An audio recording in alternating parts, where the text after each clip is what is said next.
Okay, அடுத்த பாடல் திருவாசகத்துல அடுத்த பாடலை பார்ப்போம். பாருங்க. அன்பினால் அடியேன் ஆவியோடு ஆக்கை ஆனந்தமாய் கசிந்துருக என்பரமல்லா இன்னருள் தந்தாய் யானிடர் கிளனோர் கைமாறு முன்புமாய் பின்பு முழுவதுமாய் பரந்த முத்தனே முடிவிலா முதலே தென் பெருந்துறையுரையாய் சிவபெருமானே சீருடைய சிவபுரத்தரசே அப்படின்னு பாடல் போகுது. சரியா? திரும்ப ஒரு வாசிப்போம் பாருங்க பிள்ளைகள். அன்பினால் அடியேன் ஆவியோடாக்கை ஆனந்தமாய் கசிந்துருக என்பரமல்லா இன்னருள் தந்தாய் யானிதற் கிளனோர் கைமாறு முன்புமாய் பின்பு முழுவதுமாய் பரந்த முத்தனே முடிவிலா முதலே தென் பெருந்துறையாய் சிவபெருமானே சீருடை சிவபுரத்தரசே. ஒரு ஆள் வாசிங்க குயிக்கா, ஒரு ஆள் வாசிங்க. அன்பினால் அடியேன் ஆவியோடாக்கை ஆனந்தமாய் கசிந்துருக என்பரம் வல்லா இன்னருள் தந்தாய் யானிடர் கிளனோர் கைமாறு முன்புமாய் பின்பு முழுதுமாய் பரந்த மூத்தனே முடிவிலா முதலே தென்பெருந்துறையா தென்பெருந்துறையாய் சிவபெருமானே சீருடை சிவபுரத்தரசே. பாருங்க, விஷயத்தை பார்ப்போம். முன்புமாய் பின்பு முழுவதுமாய். சரியா? பாருங்க, முன்புமாய் பின்பு முழுவதுமாய். அந்த முழு முதற் கடவுள்னு சொல்றோம் தானே. சரியா? அப்போ ஒவ்வொரு மதத்திலையும் ஒவ்வொரு விதமான கருத்தியல் நம்பிக்கைகள். சரியா? அப்ப இங்க இப்ப உலகம் தோன்றின விஷயங்கள் எல்லாமே ஒவ்வொரு சமயங்களும் ஒவ்வொரு மதமும் ஒவ்வொரு கருத்துக்களும் சொல்ற நிலையில இங்கு முன்புமாய் பின்பு முழுவதும் என இந்த உலக தோன்றுவதற்கு முன்பு அல்லது அதற்கு பிறகு. சரியா? அதற்கு பிறகு தொடர்ச்சியாக. அப்ப எல்லா நிலையிலையும் எல்லாவற்றிற்கும் முன்பும் பின்பும் முழுவதுமாய், அதாவது இறைவன் தூணிலும் இருப்பான் துரும்பிலும் இருப்பான் அப்படிங்கிற மாதிரி இங்கு எல்லா நிலையிலும் வியாபித்திருக்கக்கூடிய இறைவன்கிற மாதிரியான ஒரு கருத்தியல் இது. சரியா? இப்போ முன்புமாய் பின்பு முழுவதுமாய். ஆரம்பத்துல, அதாவது முன்பு உலகம் தோன்றுவதற்கு முன்பு, உலகம் தோன்றின பிறகு முழுவதுமாய் அந்த உலகத்தில் உள்ள ஒவ்வொரு அணுவிலையும் இறைவன் இருக்கான் அப்படிங்கிற ஒரு ஒரு கருத்தியல். அப்ப எல்லாவற்றிற்கும் முன்பும் பின்பும் முழுவதுமாய் பரந்த முத்தனே. பரந்த முத்தனே, இந்த இடத்துல நான் ஒவ்வொரு சொல்லையும் நம்ம பார்க்கணும். அப்ப பரந்தனா வியாபித்துள்ள, வியாபித்துள்ள அப்படியே முழுமையா பற்றி படரி காணப்படுற நிலையில. முத்தனே என்ற பற்றற்றவன். பற்றற்றவன் இந்த இடத்துல எதை சொல்ல வருது? நீங்க சமய பாடங்கள் படிச்சிருப்பீங்க, இந்து கல்ச்சர் எல்லாம் படிச்சிருப்பீங்க. அதுல மும்மலங்கள் இருக்கு. சரியா? என்னது மும்மலங்கள்? ஆணவம், கண்மம், மாயை. சரியா? ஆணவம், கண்மம், மாயை. சரியா? ஆணவம் என்னது? ஆணவம்ங்கிறது அகந்தை தான் என்ற ஒரு அகங்காரம். கண்மம்ங்கிறது அந்த வினை பயன் செயல். சரியா? மாயைங்கிறது மாயை தோற்றம். இப்ப நம்ம முதல்ல பார்த்தோம், அந்த ஒரு ஒரு மாணவி கூட கேட்டிருந்தாங்க. என்ன கேள்வி கேட்டிருந்தாங்க? அந்த முதலாவது வரி, மாறி நின்றென்னை மயக்கிடும் மஞ்ச புலன் ஐந்தின் வழியடைத்த முதே. அந்த இடத்துல அங்க மாயைன்னு சொல்றது, மாயைங்கிற விஷயமும் அதோட தொடர்புப்பட்டது. சரியா? இந்த உலகத்துல நம்ம இன்பமா கருதக்கூடிய நிறைய விஷயங்கள் மாயையா இருக்கும். ஒரு ஒரு போலி போலி தோற்றத்தை அது கொண்டு வரும். சரி, இப்ப அந்த மாதிரி நிறைய நிகழ்வுகளா இருக்கலாம், சம்பவங்களா இருக்கலாம், அல்லது பிடிச்ச விஷயமா இருக்கலாம். அப்ப அதை பெரிய இமேஜின் பண்ணியிருப்போம், ஆனா அதுக்குள்ள ஒன்றும் இருக்காது. ஆனா அது தொடர்பான மனதில் பெரிய ஒரு அலைக்கழிப்பு இருந்து கொண்டே இருக்கும். சரியா? அப்படி. அப்போ உதாரணமாக பார்த்தா மாயைன்னா, இப்போ ஒரு ஒரு கயிறு இருக்கு.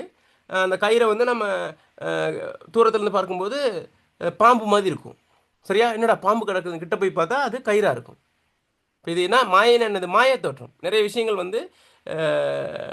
நம்ம நம்ம கவரக்கூடியதாக இருக்கும், அல்லது நம்மளை இன்பப்படுத்தக்கூடியதாக இருக்கும். ஆனால் அது மாயையாக இருக்கும். அது உண்மையான இன்பமாக இருக்காது. உதாரணம் வைங்களேன், இப்போ ஒரு தியான நிலையில் இருக்கும். தியான நிலையில் இருக்கும்போது ஒரு சிந்தனையெல்லாம் ஒரு என்னது ஒரு ஒரு ஒரு ஒரு நிலையாகி அந்த குண்டலினி சக்தின்னு சொல்லுவாங்க. அந்த உடம்புல அந்த நம்ம தியானம் ஒரு துவா செய்யும் போதோ அல்லது தியானம் செய்யும் போதோ மனம் ஒரு நிலையில் இருக்கக்கூடிய வகையில் இருக்கும் அப்படியே. இப்போ அது ஒரு தியான நிலை. அப்போ அது என்னது? பக்தி பூர்வமாக நம்ம தியானம் செஞ்சு முயற்சி செஞ்சு போகிறோம். அதே நம்ம என்ன செய்யலாம்? நல்ல ஒரு என்ன சொல்கிறது, நல்ல போதைப் பொருள், போதை மாத்திரை நம்ம பயன்படுத்தினோம்னா அதை விட நல்ல லெவலுக்கு நம்ம போகலாம். சரியா?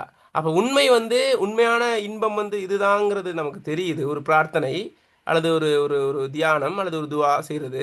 ஆனால் போலி எது? இந்த போதைப் பொருள். விளங்குதா? அப்போ விளங்குது. இதெல்லாம் எழுத நான் உங்களுக்கு விளங்குறதுக்காக சொல்கிறேன். ஏன்னா இப்படி இருக்கக்கூடிய அந்த விஷயம் தான் கேட்டால் மாயை அப்படின்னு சொல்கிறோம். ஏன்னா இவ்வாறாக ஆணவம், கண்மம், மாயை, பதி, பசு, பாசம் நிறைய விஷயங்கள் இருக்குது. எனவே இதெல்லாம் மனிதனுக்கு இயல்பாக பற்றக்கூடிய விஷயம். மனிதன் இயல்பாதுக்கு வந்து என்ன செஞ்சிருவான், எடிக்ட் ஆயிடுவான். ஆனால் இறைவன் என்ன செய்ய மாட்டான், அதற்கெல்லாம் எடிக்ட் ஆக மாட்டான். விளங்குதா?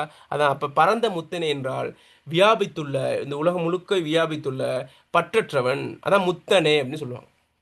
சரி, அந்த முத்தி அடைதல்னு சொல்லுவாங்க. முத்தி அடைதல் என்னது, இந்த உலகத்தில் இருக்கிற ஆசாபாசங்கள்ல இருந்து எல்லாத்தையும் என்னது நீங்கிறது, பந்த பாசங்கள் ஆன விஷயங்களா அந்த மாதிரி விஷயங்கள்ல இருந்து நீங்கி ஒரு நடுநிலைமையான ஒருத்தனா இருக்கிறது தான் முத்தன்னு சொல்றது. விளங்குதா? அப்ப வியாபித்துல பற்றற்றவன், முடிவிலா முதலே. முடிவிலா முதல் என்னது, எல்லை இல்லாத முதற் பொருளே. சரி, எல்லையே இல்லை, இறைவனுக்கு வந்து எல்லையே இல்லை. எப்போதும் இருக்கக்கூடிய ஒரு முதற் பொருளாக, உலகம் தோன்றுவதற்கும் சரி அது இயங்குவதற்கும் சரி ஒரு முதற் பொருளாகவும் எல்லையே இல்லாதவனாகவும் அவன் காணப்படுறான். அடுத்து அடிக்கடி வரக்கூடிய வார்த்தை தான் தென் பெருந்துறையுரை, அதாவது தெற்கேயுள்ள திருப்பெருந்துறையில் வீற்றிருப்பவனே. திருப்பெருந்துறையில் வீற்றிருக்கக்கூடிய எனது சிவபெருமானே. சரியா? தென் பெருந்துறை, தெற்கேயுள்ள திருப்பெருந்துறையில் வீற்றிருப்பவனே. சரியா? ஓகே. அடுத்து என்னது, சிவபெருமானே சீருடை சிவபுரத்தரசே. சரியா? சீருடை சிவபுரத்து அரசே, சிறப்புடைய சிவலோகம் மன்னன். சிவலோகம்னு சொல்லக்கூடிய ஒரு இடம் இருக்கு, சிவலோகம். சரியா? சிவன் தான் அங்க ஒரு தலைவனாக இருந்து ஆட்சி செய்யக்கூடியவனாக காணப்படுறான். எனவே அந்த சிறப்புடைய சிவலோகத்தின் மன்னனாக காணப்படுறான், அங்க அரசாட்சி செய்யக்கூடியவனாக காணப்படுறான்னு அவருடைய புகழை பாடுறாரு. அன்பினால் அடியே நாவியோடு ஆக்க. இப்ப இவர் வந்து இவருடைய ஃபீலிங்ஸ், இப்ப இறைவனை புகழ்ந்துறாரு. புகழ்ந்துட்டு பாருங்க, இந்த பாடலை பாருங்க எப்படி போகுதுன்னு கேட்டா, முதல்ல இறைவனை புகழ்றாரு, கண்ட வாக்கில் புகழ்றது, நீ அப்படி இப்படி, நீ அன்பானவன், நீ தேனை போன்றவன் அப்படின்னு எல்லாம் புகழ்ந்துட்டு, அதுக்கு பிறகு இவர்ட ஃபீலிங், இப்ப நான் எப்படி ஃபீல் பண்றேன், இப்போ நான் வந்து உன் சன்னதியில் இருக்கேன், எனக்கு எப்படி ஃபீல் ஆகுதுங்கிறத வார்த்தையால் சொல்கிறார். எப்படி, அடியேன் ஆவியோடு ஆக்கை. சரியா? அடியேன் ஆவியோடு ஆக்கைனா அடியனுடைய உயிரும் உடம்பும், அடியனுடைய உயிரும் அவன்ட, அது திருவாசகர், அவன் சொல்லக்கூடாது, அது திருவாசகர் மாணிக்க வாசகர் இருக்கார் தானே, மாணிக்க வாசகரோட உயிரும் உடம்பும் ஆனந்தமாய் கசிந்துருகுதான். உடம்பும் மட்டும் இல்லை, உயிரும் அந்த ஆன்மா முழுமே வந்து ஆனந்தம். என்ன சொல்கிறேன், அந்த அந்த தியான நிலை, அந்த அந்த என்ன சொல்கிறது, அந்த என்ன சொல்கிறது, நல்ல ஒரு வார்த்தையும் சொல்லுங்க பார்ப்போம். அந்த ஒரு பக்தி நிலை, ஒரு ஒரு ஒரு ஒரு ஒரு இந்த நம்ம உடம்புல வந்து இந்த 7 சக்கரங்கள் இருக்குன்னு சொல்லுவாங்க. சரி, ஆக்யா சக்கரம், அந்த இது நிறைய சக்கரங்கள் இருக்கு. அந்த சக்கரங்கள் வந்து உடம்புல இப்போ உச்சந்தலையில் இருக்கும், அதே போல் நெஞ்சு பகுதியில் இருக்கும், அதே போல் வயிற்று அடிப்பகுதியில் இருக்கும். அப்படி 7 சக்கரங்கள் இருக்கு. எனவே இந்த தியான நிலை அந்த மாதிரி பிரார்த்தனைகள்லாம் நம்ம செய்யும்போது அந்த 7 சக்கரங்கள் ஆக்டிவ் ஆகுமா. ஆக்டிவ் ஆகணும்னா அது பாசிட்டிவாக இருக்கும் இந்த நேரம். எனவே இவ்வாறா அந்த நிலை தான் அந்த ஆனந்த நிலை. சரி, அந்த ஆனந்த நிலை அதில் நிகழ்காலத்தில் தான் மைண்ட் இருக்கும், எதிர்காலத்தையும் போகாது, என்னது கடந்த காலத்தையும் அலைச்சல் ஆகாது, ஒரு ப்ரெசன்ட் மூமெண்ட்ல இருக்கும். விளங்குதா? அப்போ அவர் சொல்கிறாங்கன்னு கேட்டால், அடியன் ஆவியோடு ஆக்கை, அடியனுடைய உயிரும் உடம்பும் ஆனந்தமாய் கசிந்து உருகுது. ஐயோ, ஒரு பக்தி நிலைக்கு நான் போயிட்டேன், இன்பமாக கசிந்து உருகும்படியாக உண்டு அந்த அந்த பக்தி நிலை இருக்குது. என்பரமல்லா இன்னருள் தந்தாய். எனவே இந்த நிலை வந்து எல்லாருக்கும் கிடைக்காது. நான் உன்னை வந்து நல்ல முழுமையாக இறைவனை வந்து நான் ஃபீல் பண்ணுறேன், நான் உணர்றேன். சரியா? அப்போ அந்த இந்த உணர்வு நிலை எல்லாருக்கும் கிடைக்காது. நீ என்னை தேர்ந்தெடுத்திருக்க, நீ என்னை பக்தனாக நீ தேர்ந்தெடுக்க, நான் தேர்ந்தெடுக்கலை. நிறைய உலகத்தில் நிறைய பேர் இருக்காங்க, நீ என்னை பக்தனாக தேர்ந்தெடுத்திருக்க. எனவே அந்த அந்த அந்த பக்தனாக தேர்ந்தெடுத்த பிறகு நான் உன்னை வணங்குறேன். எனவே அந்த வணங்குதல் மூலமாக நீ உன்னால் கிடைக்கக்கூடிய அந்த அந்த அந்த என்ன சொல்கிறது, பிளஸ்ஸிங், உன்னால் கிடைக்கக்கூடிய அந்த அந்த உணர்வு எனக்கு பெரிய ஒரு ஆச்சரியமாக இருக்குது. நான் சாதாரணமானவன், எனவே எனக்கு தகுதிக்கு கிடைக்க முடியாத இனிய திருவருளை நீ தந்த. உன்னை ஏங்கி தவம் இருக்கக்கூடியவர்கள் எவ்வளோ பேர் இருந்தாங்க இவ்வளோ வருஷமாக, ஆனால் எல்லாருக்கும் கிடைக்காத ஒரு விஷயம் எனக்கு கிடைச்சிருக்கு. எனவே எனது தகுதிக்கு கிடைக்க முடியாத இனிய திருவருளை நீ தந்தாய் அப்படின்னு சொல்கிறார். அப்போ அந்த அந்த திருவருள், அந்த பிளஸ்ஸிங் வந்து எனக்கு கிடைச்சிருக்கு. சரியா? யான் இதற்கு இளன் ஒரு கைமாறு, அதாவது என்ன சொல்கிறாரு, யான் இதற்கு இளன் ஒரு கைமாறு அப்படின்னா என்னது, இதற்கு கைமாறாக நான் உனக்கு கொடுப்பதற்கு என்னட்ட என்னது எதுவுமே இல்லை. சரியா? இதுக்கு அந்த அந்த அவர் கொடுத்ததுக்கு திரும்ப திரும்ப கொடுக்கறதுக்கு எனக்கு எதுவுமே இல்லை. அதாவது இதுக்கு ரிட்டர்ன் கொடுக்கறதுக்கு, அல்லது நீ கொடுத்த அந்த பிளஸ்ஸிங் அருளுக்கு உனக்காக நான் திரும்ப கொடுக்கக்கூடியவர் அவர் இல்லை, வழங்கக்கூடியவர் தான் இறைவன். சொல்லுங்கதா? எனவே அந்த அவர் என்ன செய்கிறாரு, அவர் ஃபீல் பண்ணி சொல்கிறாரு, எனக்கு இந்த நீ கொடுத்த இந்த பிளஸ்ஸிங் அல்லது அருளாட்சிக்கு நான் பிறகு உனக்கு ரிட்டர்ன் பண்ணுறதுக்கு எனக்கு எதுவுமே இல்லை, நான் சாதாரண ஒரு மனுஷன் அப்படிங்கிற மாதிரி அவர் வந்து ஃபீல் பண்ணி சொல்கிறார். அனுபவ லக்கணம்ங்கிறது இதுதான். விளங்குதா? அப்போ மிக தீவிரமாக அவர் என்ன செஞ்சார், அந்த முழுமையாக தன்னை அர்ப்பணித்து அவர் என்ன செய்யறாருன்னு கேட்டால், முழுமையாக அவர் என்ன செய்தார்டா ஆழ்ந்து போயிட்டார், இறைவன் அந்த அருளை பெற்றுக்கொண்டார். எனவே அருளை பெற்றுக்கொண்ட பிறகு இவர் இறைவனுக்கு இதற்காக இறைவன் கொடுத்த இந்த அருளுக்காக இறைவனுக்கு நான் கொடுக்கக்கூடிய ஒன்றுமே எனக்கு என்னிடம் இல்லையேங்கிற மாதிரியான ஒரு ஃபீலிங்கில் அவர் இருக்கார். விளங்கிடுச்சா? ஓகே பாருங்க. எல்லாவற்றிற்கும் முன்பும் பின்பு முழுவதுமாய் வியாபித்துள்ள முத்தனே, எல்லையில்லா முதற்பொருளே, தெற்கேயுள்ள திருப்பெருந்துறையில் வீற்றிருப்பவனே, சிவபெருமானே, சிறப்புடைய சிவலோக மன்னனே, என் மீதான அன்பினால் அடியனுடைய உயிரும் உடம்பும் இன்பமாய் கசிந்துருக உருகும்படியாக எனது தகுதிக்கு கிடைக்க முடியாத இனிய திருவருளை நீ தந்தாய். இதற்கு கைமாறாக நான் உனக்கு கொடுப்பதற்கு எதுவுமே இல்லை. விளங்கிடுச்சா? இதுதான் பிள்ளைகளின் பாடல். 2 பாடல் பார்த்துருக்கோம். ரெண்டும் தெளிவாயிருச்சா? தெளிவா? ஓம் சார். அப்ப பாருங்க, இங்க பாருங்க. இந்த பாடலை பார்க்கும்போது உங்களுக்கு பொருள் ஞாபகத்தில் வருதான்னு பாருங்க. சும்மா வாசிச்சு பாருங்க உங்களுக்கு. பாருங்க, அன்பினால் அடியேன் ஆவியோட அக்கை ஆனந்தமாய் கசிந்துருக என்பரமல்லா இன்னருள் தந்தாய் யானிடர் கிளனோர் கைமாறு முன்பு பின்பு முழுவதுமாய் பரந்த முத்தனே, முடிவிலா முதலே, திருப்பெருந்துறை துறையாய் சிவபெருமானே, சீருடை சிவபுர தரசே. அப்போ நம்ம கொண்டு கூட்டி வாசிச்சா முன்புமாய் பின்புமாய் என்ன வரும்? அது நம்ம கொண்டு கூட்டி வாசிக்காமல் நம்ம புரிஞ்சுக்கலாம். அது பிரச்சனை இல்லை. இப்போ நம்ம வந்து கொண்டு கூட்டியெல்லாம் எதுக்கு சிறு குறிப்பு எழுதும்போது அதெல்லாம் நமக்கு தேவையில்லை. நமக்கு முதலாவது பாட்டில் இது இருக்குது, ரெண்டாவது பாட்டில் இது இருக்குது அப்படின்னு நம்ம பார்க்கலாம். இப்போ இதில் பிள்ளை இப்போ 2 பாடலையும் நான் பார்த்துருக்கோம் தானே ஒட்டு மொத்தமாக. இதில் இருந்து நம்ம ஃபில்டர் பண்ணி எடுத்தால் 2 விஷயமா நம்ம பார்க்கலாம். முதலாவது விஷயம், இவர் இறைவனை புகழ்றாரு. சரி, அப்போ முதலாவது பார்ப்போம். முதலாவது பாட்டில் எப்படி எப்படி இறைவனை புகழ்றாருன்னு பாருங்கள். இப்போ நீங்கள் கொஞ்சம் அதுக்கு ரெடி ஆகணும் பிள்ளை. எக்ஸாமுக்கு இப்படி தான் ரெடி ஆகணும். பாடமாக்கி போகிறதில்ல. பாடமாக்கினா மறந்துடும். அப்போ இந்த இடத்துல இறைவனை புகழ்றது பாருங்க பார்ப்போம். இறைவனை எந்தெந்த இடத்துல வந்து புகழ்றாரு சொல்லுங்க பார்ப்போம். இதில் ஐம்புலன்கள வழியை அடைக்கக்கூடியவன் அவன் இறைவன். சரியா? தேனை போன்ற தெளிவு பெற்றவன் இறைவன். திருப்பெருந்துறையில் வீற்றிருக்கக்கூடியவன். அதே போல என்னது? முடிவில்லாத பிறவிகள் கொண்டவன். இல்லைங்கதா? அதே போல எல்லாவற்றையும் கடந்த இன்பமுடையவன், அன்புடையவன்கிற மாதிரி புகழ்றாரு. சரியா? ஓகே. முதலாவது இறைவனை புகழ்ற விஷயம் இருக்கு. அடுத்து அவருடைய அனுபவம், அவருடைய ஃபீலிங்ஸை சொல்றாரு. என்ன பாருங்க, அவருடைய உணர்வு நிலை ஏதாச்சும் இந்த இடத்துல இருக்கா? அமுதே ஊறி நின்றென்னுள் எழும் பறஞ்சது. என்னது? அவர் என்னது? ஞான அமுதமே உள்ளத்துல எனது ஊறி நிற்கக்கூடிய ஒரு ஒளி பொருந்திய ஒரு உருவமா நீ என்ன செய்யற, எனக்கு தெரியுற அப்படிங்கிறது என்ன அர்த்தம்? அவருடைய அனுபவ இலக்கணம். இல்லைங்கதா? வேற என்ன அனுபவ இலக்கணம் சொல்லுங்க பாப்போம். இதுல வேற அனுபவ இலக்கணம் இதுல இருக்கா? இல்லைங்களா? பேசுங்க, பேசலாம். இதுல அனுபவம், அவரோட ஃபீலிங்ஸ், அவரோட உணர்வு எங்கேயாச்சும் வெளிப்படுதா இந்த பாடல்ல? வேற இறைவண்ட புகழை தாண்டி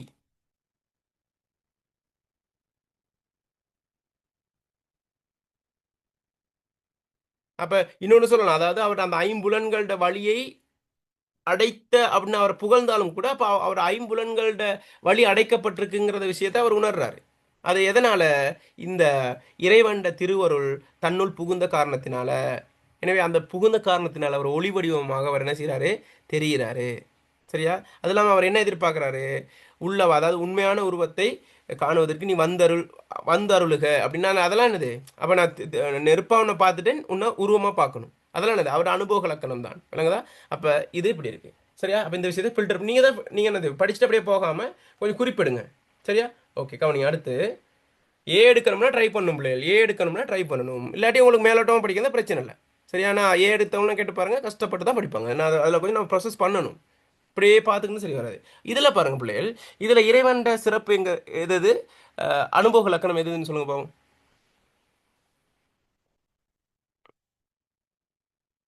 கூடுதலாக இறைவன்ட சிறப்பு இருக்கா அல்லது அனுபவ லக்கணம் இருக்கு இந்த பாடல்ல?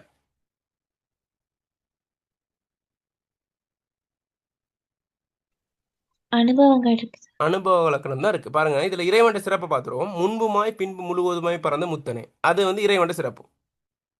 சரியா? எல்லாவற்றுக்கும் முன்பும் பின்பு முழுவதுமாய் நீ வந்து நிறைஞ்சு காணப்படுற, அது இறைவன்ட சிறப்பு. சரியா? முத்தனே, அதாவது முத்தனைங்கிறது என்னது? வியாபித்துல பற்றற்றவன், அதுவும் இறைவன்ட சிறப்பு. திருப்பெருந்துறையில் வீட்டிருக்கக்கூடியவன், அதுவும் இறைவன்ட சிறப்பு. அதே போல என்னது? சீருடை சிவபுரத்தரசு. சரியா? அதுவும் வந்து என்னது?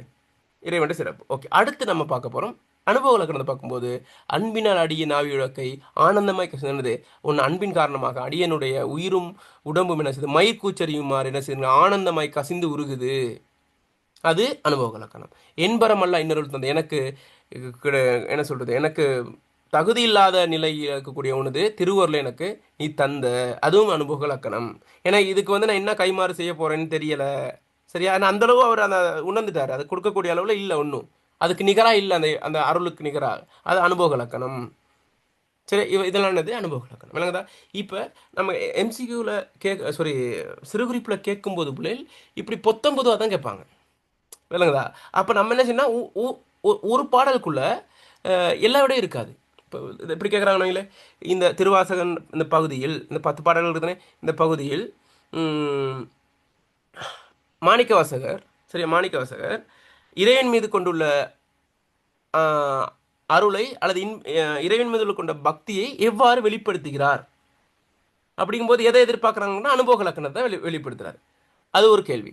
அடுத்து, இந்த திருவாசகத்தில் இறைவண்ட சிறப்பு எவ்வாறு வெளிப்படுத்தப்பட்டுள்ளது, இறைவண்ட சிறப்புகள் அப்படின்னும் போது பொதுவாக தான் கேட்பாங்க. 10 புள்ளிகள் நம்ம என்ன செய்யணும், முதலாவது பாடலில் இருக்கும், ரெண்டாவது பாடலில் இருக்கும், 3, 4, 5, 6, 7, 8ன்னு இருக்கும், ஆனால் கலந்து இருக்கும். அது நம்ம என்ன செய்யணும், இது இதுக்கு பாஸ்கெட் பண்ணணும், இது இதுக்கு இது இதுக்குன்ட்டு பிரித்து பார்க்கும்போது பார்க்கணும். அதுக்கப்புறம் அணிகள் தனியாக நம்ம பார்க்குறோம், இதில் அணிகள் ஏதாவது இருக்கா. அப்போ தேரலின் தெளிவேனா அது வந்து ஓமேனி அப்படின்னா என்னது, அதை ஃபில்டர் பண்ணி எடுக்கணும்.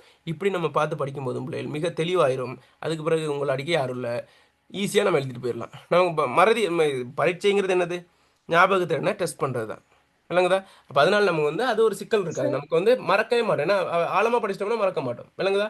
அதே போல் தான் நீங்கள் எல்லாத்தையும் நீங்கள் வந்து படிக்கணும் பிள்ளைகள். ஓகே, அந்த அடிப்படையில் நம்ம வந்து 2 பாடல் பார்த்தாலும் முதல் நாள்னால என்னது கொஞ்சம் அறிமுகம்லாம் பார்த்து போகல, 2 பாடல் தான் அடுத்த 2 கிளாஸ்லேயும் முடிச்சு போடலாம், அல்லது நான் அடுத்த கிளாஸ்லேயும் முடிச்சாலும் முடிச்சு போடலாம், கொஞ்சம் நம்ம இறுக்கி பிடிச்சோம்னா. ஓகே, அந்த அடிப்படையில் உங்களுக்கு ஒரு தெளிவு ஒன்று கிடைச்சிருக்குங்கிற நம்பிக்கையோட நம்ம இந்த கிளாஸை முடிப்போம். நான் நினைக்கிறேன் கொஞ்சம் கிளாஸ் ஃபுல்லாகவே ஃப்ரீயாக பேசுங்க செய்யலான்ட்டு சார். செஞ்சுட்டு அதுக்கு பிறகு நம்ம வந்து நம்மளோட கட்டண வகுப்பை ஸ்டார்ட் பண்ணணும். ஏன்னா முதல்ல அறிமுகம் நிறைய மாணவர்கள் இணைக்கணுமே. அதனால் நம்ம மார்னிங் கிளாஸும் செய்கிறதுக்கு பிளான் பண்ணி கொண்டிருக்கேன்.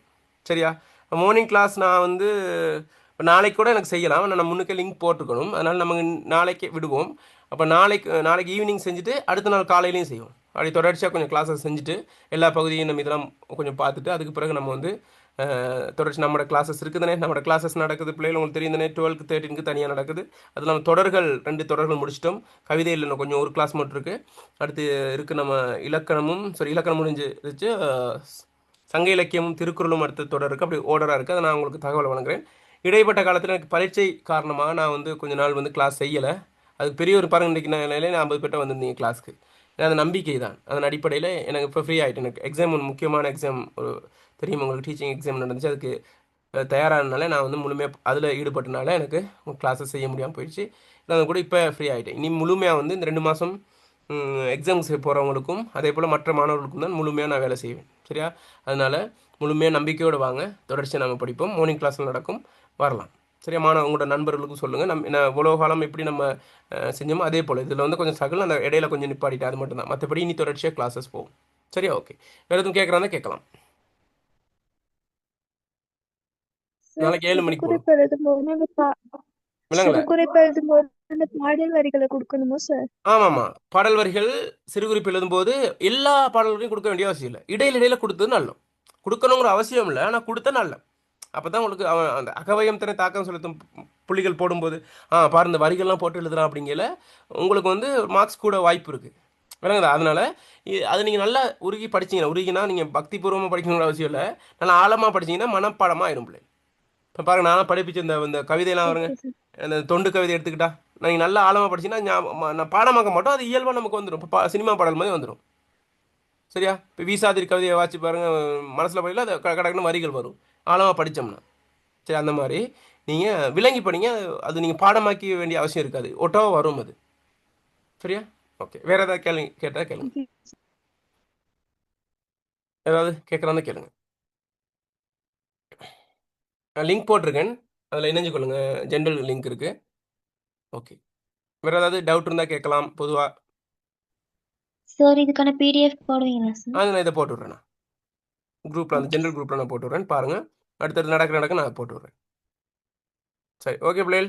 அப்போ வேறு எதுவும் கேட்குறான்னு கேளுங்க.